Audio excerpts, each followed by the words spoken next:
Hi, I'm Michael Wan. Thanks for watching us today. Our show Op-Ed Live is not about left or right. It's about right or wrong. So we invited Korean American Democratic Committee former chairman and political analyst / political junkie, Ben Peck. Proud to you, yes. How are you doing? I'm good. It's been a while since I've been here. Yeah, it's been a while. Many people actually called me and said, "Where's Ben?" Oh. They wanted to see your opinion.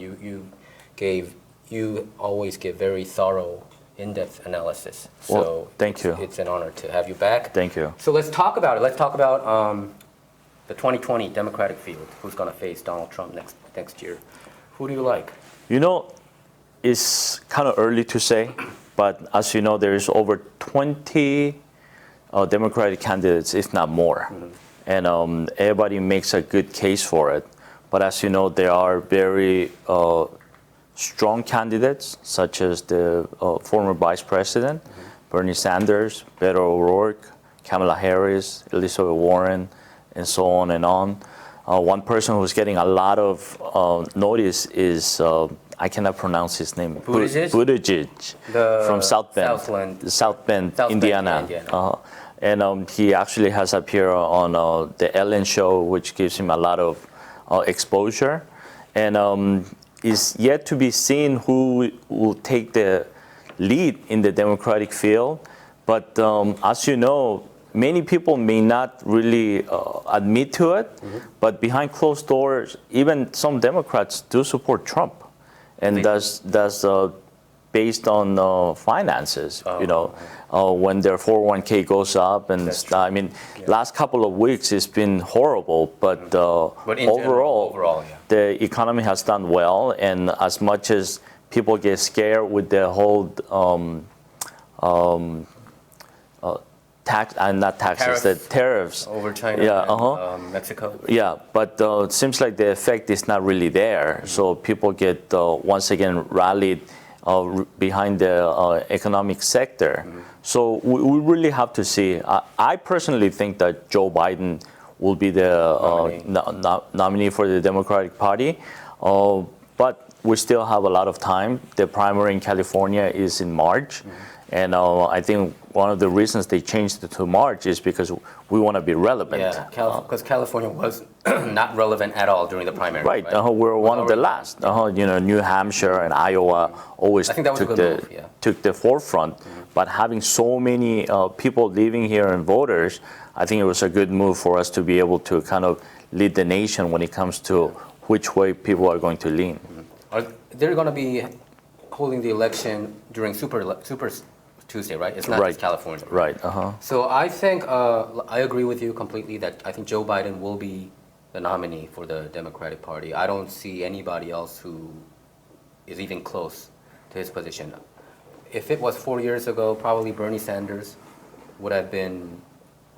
I mean, I think 4 years ago, Bernie Sanders was really a strong candidate for the Democratic Party, but I don't think that's the case anymore. If you look at all the poll numbers, his poll has been dropping dramatically. He's not popular among the blacks, Hispanics. I think he's popular among the white.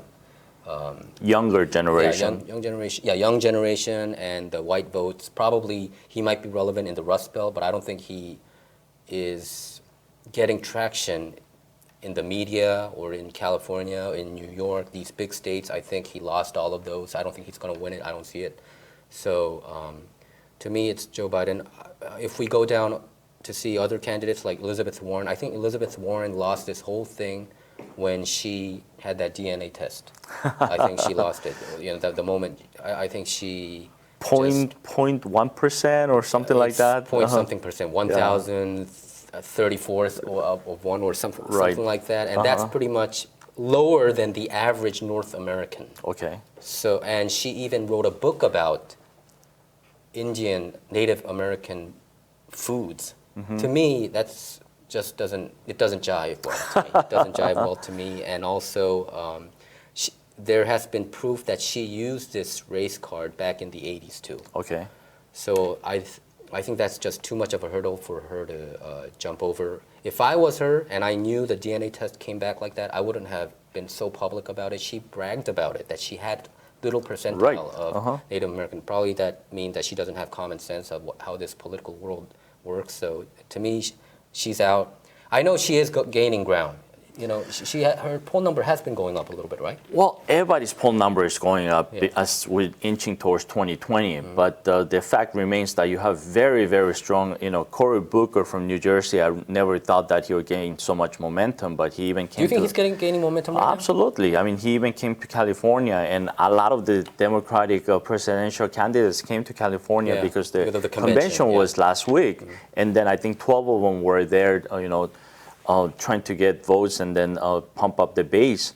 At the same time, name recognition is huge when it comes to Joe Biden and Bernie Sanders. And in California, of course, Kamala Harris. When you look at the numbers of donations that they have accepted, a lot of them do already have good money, especially Bernie Sanders has some money from the last election, and then he continues to is collect. He still using some money from last election? From what I saw and some of the research that I did online, seems like he does have money left from the last campaign. But when you look at money that is collected by personal donation or small money donation, actually Kamala Harris has more money than the other candidates. Joe Biden, just the fact that he was the vice president, and he has not really been out in the forefront of the news media. He does have that little bit of controversy of touching, getting close, or people, overly President Trump calling him Creepy Joe. But I think even somebody like me will overlook that based on his qualification and the field of Democratic candidates that we have.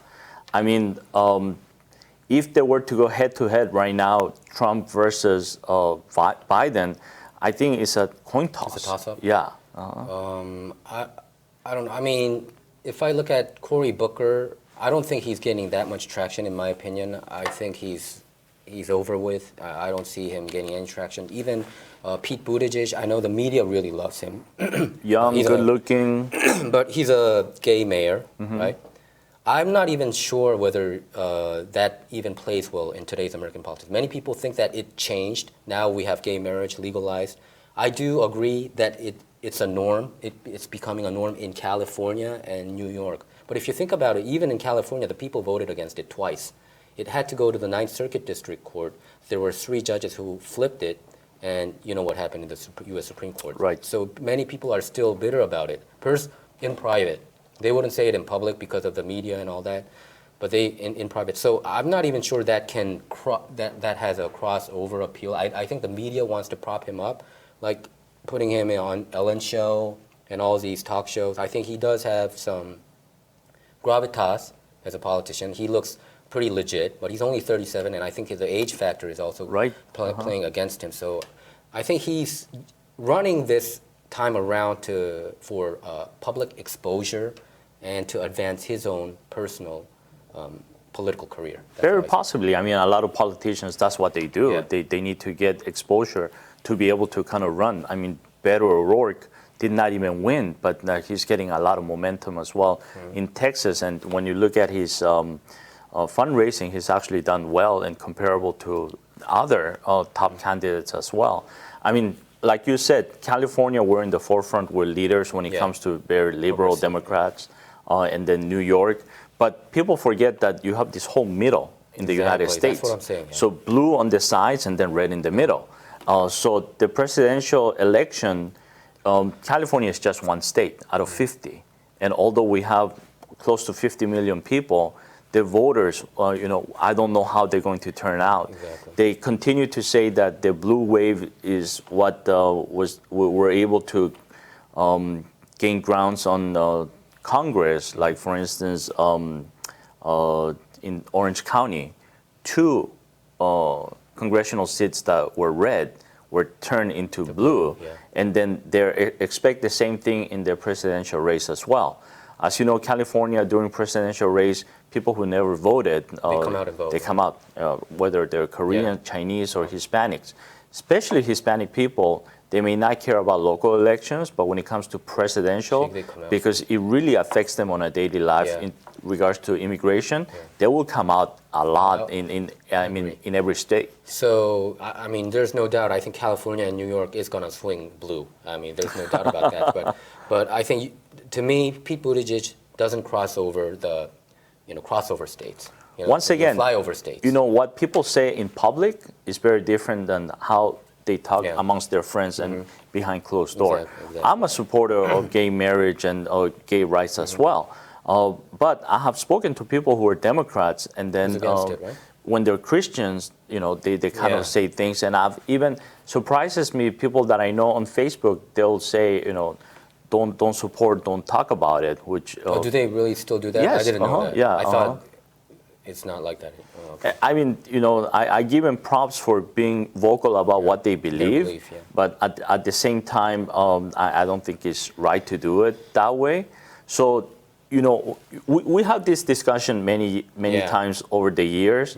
How people vote and what people say, I think is very different. So when the election comes, and the day after, we're really going to find out how people feel. Yeah, and when we go back to Kamala Harris, I think Kamala Harris is probably the only dark horse who can overtake Biden, in my opinion. If I have to choose another candidate who can take over, I think it will be probably Kamala Harris or Bernie Sanders, a toss-up. But I give a little bit more of an edge to Kamala, because I think the establishment really seems to like her, and she, like you mentioned, she raised a lot of money. Right. She has a lot of capital. Right. And I saw the thing about Kamala Harris is the Democrats seem to like her because of her questions that she asked during the hearings with Brett Kavanaugh. Correct. And I think Bill Barr. They liked her sharp, kind of overly offensive, aggressive, attack on those conservative people. I think they seem to really. I thought it was showboating. It was showboating, in my opinion. In my opinion as well. And then a lot of the questions, I listened diligently, and I was like, why do they have to ask these questions? I completely agree with you on that. And I'm a Democrat. I know. And I still felt that way. Being in politics for a few years, I come to realize a lot of times they do it for a purpose, not so much because of what is at stake at hand. Actually, I played a video clip of what Kamala Harris did to Brett Kavanaugh, the questions she asked him, the ridiculous questions like you mentioned. And I played the clip because I think her questions were completely ridiculous. But, however, she did play it to the base, I think. And I think the base seemed to like that toughness. But the problem about Kamala Harris is I read this LA Times article last weekend before the convention. And I think it was a well-written article. The reporter said, Kamala Harris seems to be good at asking questions, but not good at answering questions. Well, I agree with that. I think that goes for most politicians. Yeah. When they're put in a tough spot, I've noticed that they circumvent to the actual answer. Yeah. A lot of times I think an honest answer could be a yes or no, but they go on a long run to the point that a lot of people forget what the original question was. And then the answer is sort of like a political answer, but not a very straightforward answer. Exactly. And I think... And I know you personally sometimes told me you hated those, you were a candidate yourself. Sometimes you had to play that line, and you didn't like it sometimes. Right. And I've always been a very straightforward individual, because I tell people I'm not smart enough to remember the lies that I told before. Therefore, so I just kind of say whatever comes to mind.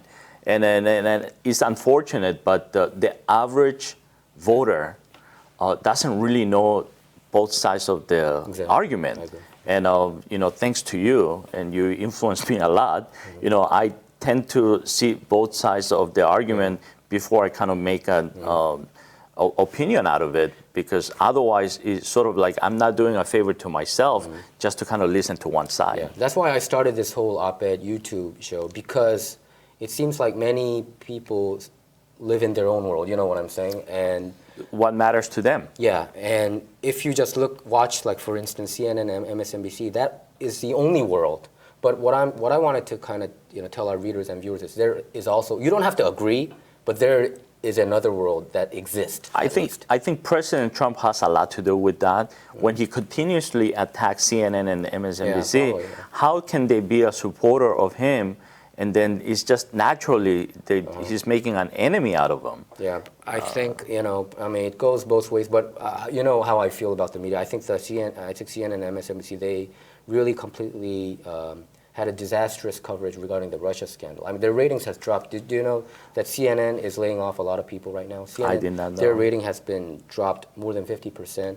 And MSNBC, Rachel Maddow used to be the biggest star in those cable channels. Right. You know, I mean, if we disregard Fox News for a while, her ratings is the worst ever in May since the Trump administration. So people are noticing. You know, when they, believe me, I watch those. You know that I check. I watch those shows, and sometimes it goes way into conspiracy theory territory. When she was talking about how Trump was doing business with Russia back in the 80s and 90s. And what has that got to do with so he was planning that, concocting that presidential plan since the 80s. It was just too much. If he did, then he's a true genius. Then he is a true genius. But I don't think he's that much of a genius, but to that level. But I think, I mean, that's why I started this YouTube show, and that's why I wanted to talk about the Democratic candidates. I think we should all know who is who, and what are their strengths and weaknesses. And when we go back to Kamala Harris, I think the reason why I think she's the only one who can probably take Joe Biden's position is she has the establishment support, and I think she has that base support. So I think she has that potential going on. From the female candidates, yeah, and that too. You know, you have Gillibrand, and then you have Elizabeth Warren. And then you have the senator from Hawaii, which escapes my her name right now. And then you have Kamala Harris. Kamala Harris is a senator from California, which, you know, we get a lot of exposure. She is also mixed race, which kind of gives that strength for her as well. And then she's well-spoken, and she's younger, and she's pleasing to the eye as well. So in that sense, yeah. Obama said that too, right? I mean, let's be honest. You know, people will say that we're all equals, but bottom line is that people do give more credit when people are better looking. Yeah. And you look at politicians, and good, tall-looking politicians tend to be better than short and a little chunky, right? Yeah. So in that sense, but also because she is a brand new senator. She's a junior senator, brand new, you're right. I don't think she has the exposure in the middle or in the East Coast. Yeah, I think you and I know a lot, and a lot of Democrats here and Republicans know here because we live here in California, like you said. But I doubt whether if I go to like Oklahoma or Kansas, or like probably even the swing states, Michigan or Wisconsin, if I ask them, I don't know whether they would know her name. Because let's be honest, even somebody like you and me who are always looking and checking politics, if I were to ask you, name me the senator from Montana. Yeah, at the top of my mind, it just and neither do I. I don't know it. And we know California politics because this is where we've been living for a long time. We know politicians who are very name recognized, like from New York, because New York is always in the news, or from Florida. But how many people actually know all the senators? They can't. Although there's only 100, I probably could name maybe 10, 15. Because the people who get exposures, usually I think the TV broadcasting companies, they choose people who are articulate. You know, there are some senators who's not good at talking, but they're good at probably legislating. And they would choose, you know, who's photogenic. That's what I noticed. You know, people who are good at, you know, who are TV friendly, like attractive people. They choose even among the senators. They differentiate. I mean, for example, Alexandria Osorio-Cortez. Oh yeah, she's a good-looking lady, without a doubt. Brand new congressperson. Don't agree with her politics. But you know, we can have that discussion later on. But she's nationally recognized because the media, for whatever reason, has chosen for her to be sort of the forefront. You cannot go a day without seeing her. I go to Yahoo a lot, and then she is somewhere in Yahoo every single day on something. So the media is going to play a big part moving forward. And I think once the Democratic candidate becomes sort of nominated, either the media is going to be a big supporter of it, or they can continue to have, you know, negative things depending on which outlet it's going to be. In my opinion, Biden, you know, the first day he collected over $6 million. That was amazing. I attended one of his fundraisings here in LA, and it was unbelievable the amount of people that showed up. Wow. It was unbelievable. How many? Easily 300 people. Easily 300. And he had several that day. You know, his numbers have not really come out yet because he But you think it's going to blow blow the. Absolutely, Okay. absolutely.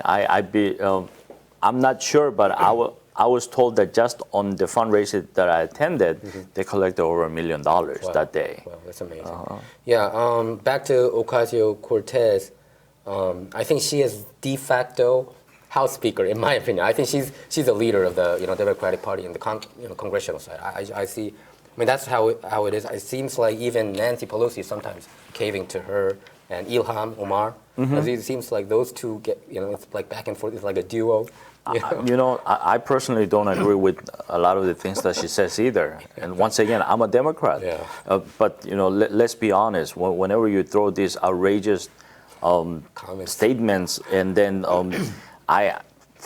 somebody who's done business, her going against Amazon being in her district, to me it was sort of like you're not looking long term. Yeah. It was high paying, middle class, good, upper echelon middle class jobs, and she killed all of it. And I don't know if it was just out of payback or there was something else that happened, but personally I thought that was a bad move in her part to say that Amazon is going to bring in, is going to increase the rent prices and is going to really get rid of the way of life. No, I think there's got to be advancement, and Amazon going in there would have actually done a lot of good in the long run. Maybe short term, maybe not. But anything that you do, because we're such a big country, and then not even the region that she represents, you're talking about representing everybody, not just a small group of people. She always talks about special interest, but her herself was representing a small special interest when she went against it. That's a good point. I wanted to hear your thoughts about Bernie Sanders. What do you think is going to happen to him? I think he lost his momentum, when he ran on the last presidential election. And then a lot of the things that he said, as you know, he's kind of toned down. He did, right? Yes, And I don't know whether he's gathering his strength because he's a little bit older. I think he makes a good case, and he is charismatic when it comes to pumping up the younger base. And then the Berniecrats and then the liberals love it. Personally, I don't think that some of the policies that he's talking about implementing as a president can actually come into fruition. I'd love to see free education for everybody.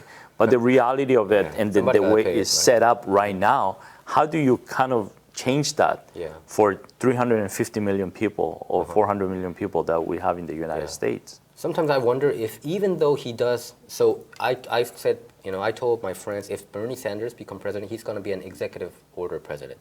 I don't think the congressional or the Senate side would agree with him. So he has to pretty much, I don't know whether that would be legally okay. I think there would be a lot of cases held up at the U.S. Supreme Court because there's going to be lawsuits filed from conservative courts here and there. So it will be a chaotic one if he gets in. I don't see him getting in the Oval Office. To me, I think you and I agree, it's going to be probably Joe Biden at this point. Short of some super big controversy comes out about Joe Biden that he sexually molested a child or something like that, and I cannot see him not being the nominee. So you said it's a toss-up right now, 50-50, Trump or Biden? I really feel that where the country is going to be economically is going to drive how the people are going to vote. One of the things that I found out, I came back from my CPA a few days ago, and then he was like, a lot of people who were very pumped up about Donald Trump's new tax rules, actually it backfired. In California especially, right? Yeah, including myself, So are you talking about the income tax? I mean, right? Right. The taxes. But I heard that it's because California raised their tax really high, the corporate tax. I'm talking about the corporate tax, yeah. When it comes to personal income tax, one of the things that happened because of the tax changes, they took less money as a withholding. But when you actually file for it, you end up paying a lot more than what the withholding was. And it's not only me. I'm a very, very middle class individual, but my CPA told me that 80% of the people he filed taxes, he saw an increase in tax. So, Increase in tax? Yes. So how about the tax returns? Is it less? Of course it's less because, like, I'll give you an example. If you're withholding let's say in 2017 was $8,000, because of the new tax rules, they only withheld $6,000. But once we filed it, people had to end up paying $10,000. So even Republicans who were very pumped up about the new tax rules were very unhappy to the fact that you had to pay a lot more taxes. What do you think about some people saying the tax return has shrinked because, in general, we've been taxed less? That's what some of the Trump people have been saying. We're taxed less. That's why our return automatically goes down. That's just an excuse. We pay plenty of taxes in every sense of the way. I mean, we pay property tax, income tax, sales tax, and all kinds of gas tax. So I'm almost sounding Republican right now, but we do. That's why I think people kind of blocked the EE yesterday, right? They're sick and tired of these taxes, I think. I think it was presented the wrong way. In itself, it was not a bad tax or proposition. It had good meaning, without a doubt. I feel that the LAUSD mismanaged their money because they get plenty of money. My wife's a teacher, so I see firsthand a lot of times where, like, once again, let's give you an example. The $1 billion iPad fiasco that we had a few years ago with LAUSD. That is a lot of mismanagement that happens. Therefore, I think we need people who not only understand education, but also understand business and the way they award contracts. Some of the things that I have seen is that LAUSD wastes so much money when it comes to just data storage. They're paying outrageous amount of money when they can just transition to, any type of cloud-based data storage, and they'll save millions, if not tens of millions of dollars. Okay. So once again, going back to the presidential election, we're going to have to see, as you know, media controls how people feel. Yeah. If you are a CNN listener or viewer, that's how you're going to be voting. If you're a Fox News unless you're a masochist, viewer, right? and that's how they're going to vote. And as you know, Trump, as much as I don't like him in every sense of the way, he's a very, very good media manipulator. And some of the things that he says, whether people agree or not, he gets, ends up in the media. And then he has truly, truly become a master of Twitter. And I heard that he single-handedly made them make profit for the first time because Twitter has been in the red. I wouldn't doubt it. I mean, who knew about Twitter? Did you ever tweet before? No, I didn't use it. I did use Twitter, but I mean, not active. Not at that level. No. Now it's become a mainstream of what people get their news. That's where you get public. It kind of switch-handed. It became the public statement. We don't get press releases anymore. We have to look at the Twitter account. Because that's faster. Yeah. You're getting it from the horse's mouth. Exactly. Within a second of when he tweets. So how he will control the media, what will come out, where the whole tariff is going to be, is going to play a huge factor. President Trump imposes tariffs on China or even Mexico, but at the end of the day, we're the ones paying for it. Yeah. Whether it's Mexico or China, does not pay any money of that tariff. It will probably dramatically drop the sales down from Mexican export or Chinese export products. I mean, it goes both ways too. I think the consumers also get hurt, but I think we had to go through this process because we all know that China has been abusing the system, their intellectual property. They've been stealing back and forth.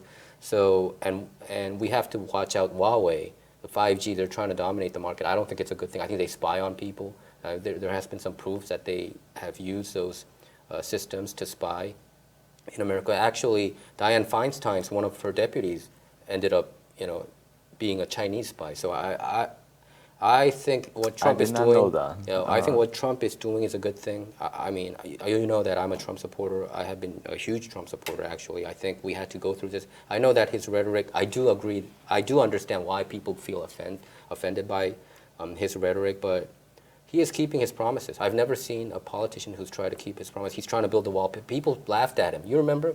All of my coworkers used to laugh at him when he said he's going to, build the wall. He is actually at this moment building the wall. It is actually happening. The circuit judge, they sided with Trump regarding this. So, so the Dems are lost on that side. And I think the putting on the tariffs on the Mexican products, he's actually using that money, in a way, if you think about it, to build the wall, to raise revenue in that way. So I think Trump is a transformational president, in my opinion. I think he is probably the most hated and the most beloved president. The people who supports him really love him. The people who hates him really hates him. I think he's a transformational president. John Voight said that he might be the best president ever since Abraham Lincoln. I wouldn't go as far as that. I was surprised when I saw that. I wouldn't go as far as that. But I think he is walking towards that way, I have to say it. Because I think he's exposing a lot of media corruption. And I think he's also exposing all the FBI and the CIA spying on American citizens. And I think this will play a major role in the 2020 election. And that's why I give the edge to Trump. What you say is, I don't agree 100% with you. I think only history will tell. Yeah.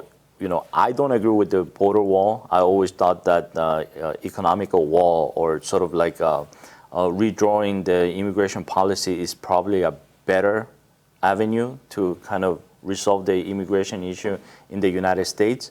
But when it comes to the wall, I'm not going to pass judgment now until it is built, if it's built, result, right? And then see the results. Right. It could be the biggest waste of money, or it could have been the best thing that happened.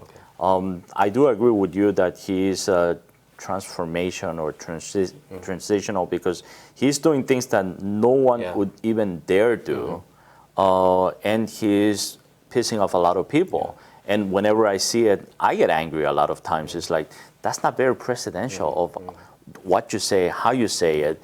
For the president to be attacking on a personal level to an individual, to me, that's a little bit beneath what the president of the United States should be.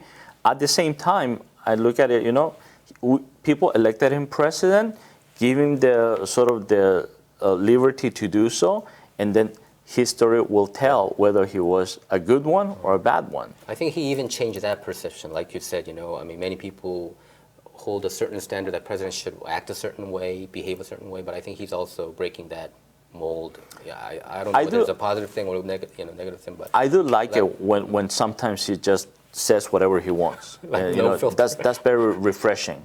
Because sometimes, even in the past, when things were going on, if a president is just kind of being presidential and doesn't make a comment, or like, a famous case is when 9/11 happened, and then George Bush was just sitting there kind of nodding, instead of saying, let's go get those bastards or something like that. I'd like to see that. Yeah, and I do kind of give him credit, and I like, at least on that sense, sometimes.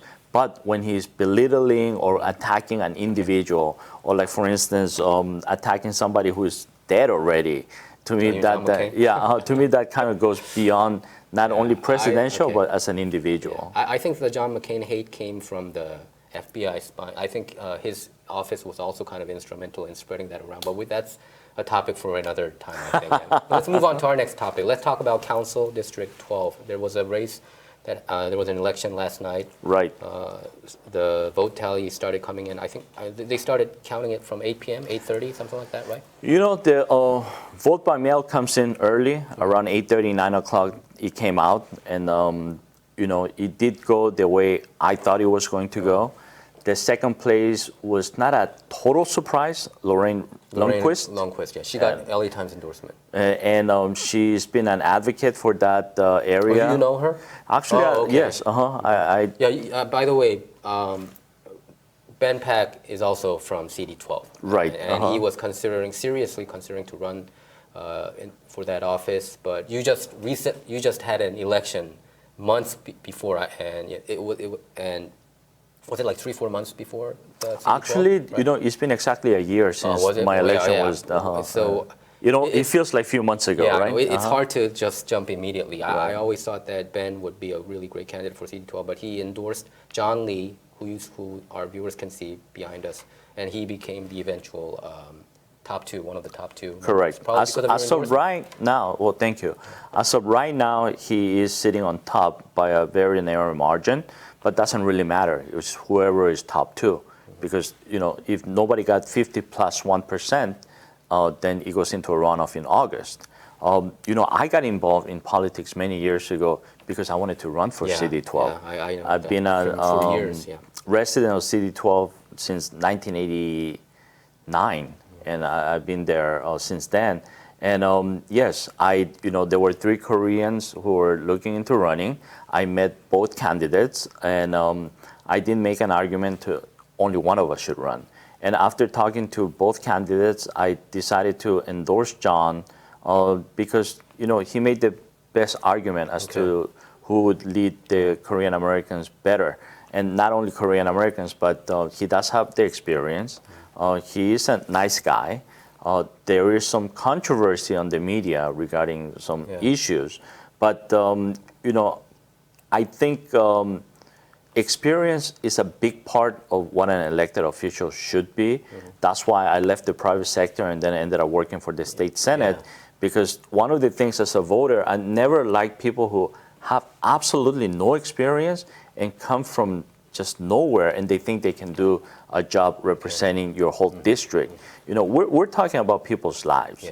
And to be a politician and not having the experience, to me, that's a disservice to the community you represent. And therefore, that's why I like John Lee. We've known each other for a long time. He's a Republican, I'm a Democrat.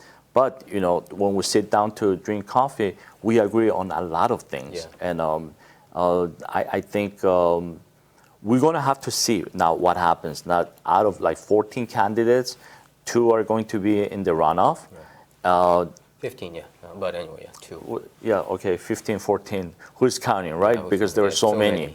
One of the things that I like to point out is that, yes, this is United States. Anybody can run, and I encourage people to run.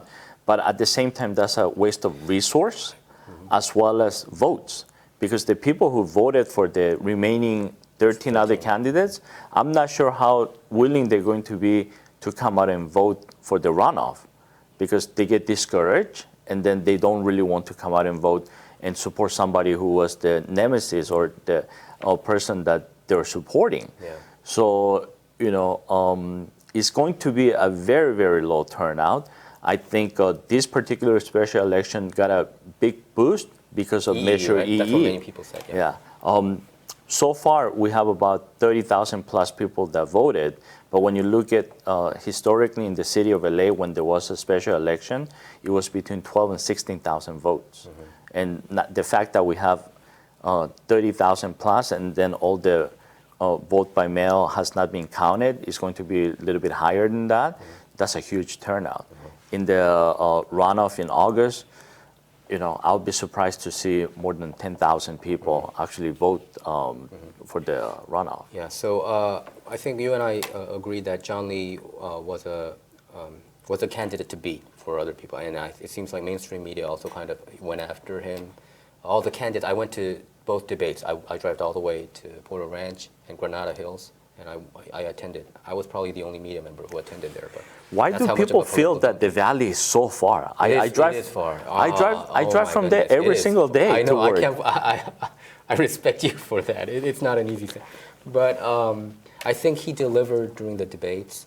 He was getting attacked back and forth. I mean, they were not mentioning his name, but if you read the contents of what they were talking about, it was pretty much criticizing John Lee being an establishment candidate. So John actually called me last Friday, and he said, "Oh man, Koreans got to vote." He really said that. I mean, he was never nervous. I mean, he a little bit sounded a little bit serious and nervous at the same time. He never called me out like that and said, "Oh, please, I think the Korean American votes are going to probably decide this race." He pretty much said that, and that's what I've been writing about. And so I felt he would I thought he was it was a slam dunk, but when he said that, I said, oh, this race is probably tight. And when 13,000 people voted, participated in early voting, I thought, oh, this might be a toss-up, but he's still made it. I'm looking forward to the runoff, August 13th. I want to withhold my opinion. What do you think is going to happen? Because right now, I can't predict. It's going to be a tough one, and for the simple fact that Lauren Rehnquist, she's got the base of Say Porter Ranch, the whole gas leak. That's a people, huge thing. yeah, and a lot of people feel very strong about the whole gas leak. They haven't forgotten. It has not been resolved yet. Therefore, people are passionate about that issue, especially people who are living in the sort of on north of the 118, where the whole gas leak was affected. That's exactly where I live. So I talked to not only family members but neighbors, and some people, as you know, there's a lot of lawsuits that are going on, and people are waiting to see what's going to happen. So whenever they talk about that, or whenever they have a candidate who was somebody who was a big supporter of that movement from the beginning, she's going to have a lot of supporters in that area. I think she's not an easy candidate just because of the things that you pointed out. Because I attended those debates, right? People were all zeroed in on the Porter Ranch issue. We kind of forgot about it here in Koreatown. When I write the articles, I used to write about it all the time. I broke some news regarding that. That's why I built up also my rapport with John Lee, because I had to get some information from him as well. But every single one of them cared about this issue, probably more so than the homeless. I think those are the top two. You know, homeless is something that we are aware of in City 12, but it's not as affected as know in LA. So for most of Porter Ranch, or I say Porter Ranch because that's where I live, but it's City 12 people, the gas leak is probably more important to us than it is the homeless issue. Because it's life, right? It immediately affects you, right? Right. Yeah. So we hope the best. I hope the best for John Lee. As I do, and I'll be supporting him, and I'll be helping him to get elected. But last night I went to sleep around 2, updating the results. It didn't come out really fast, right? I was surprised to see the big difference between the top 2 and the rest of the field. And I give kudos to anybody who run, because as a former candidate, you really don't know how difficult it is until you do it yourself. So anybody who run a campaign with a team, I give them a lot of credit for doing it, and I'm pretty sure they learn who they are, how people are, and pretty sure they learn, and if they want to do it again, this will be a very, very good learning experience. I thought that Lorraine or Frank Ferry might be the other 2. The fact that Lorraine actually was number 2 is going to make it a lot tougher for John. Okay, we'll leave it at that. Yeah. Well, that's our show for today. Our show is not about left or right. It's about right or wrong. To stay up to date with our latest videos, make sure to subscribe to this YouTube channel by clicking subscribe. Thanks for tuning in. Thank you, brother.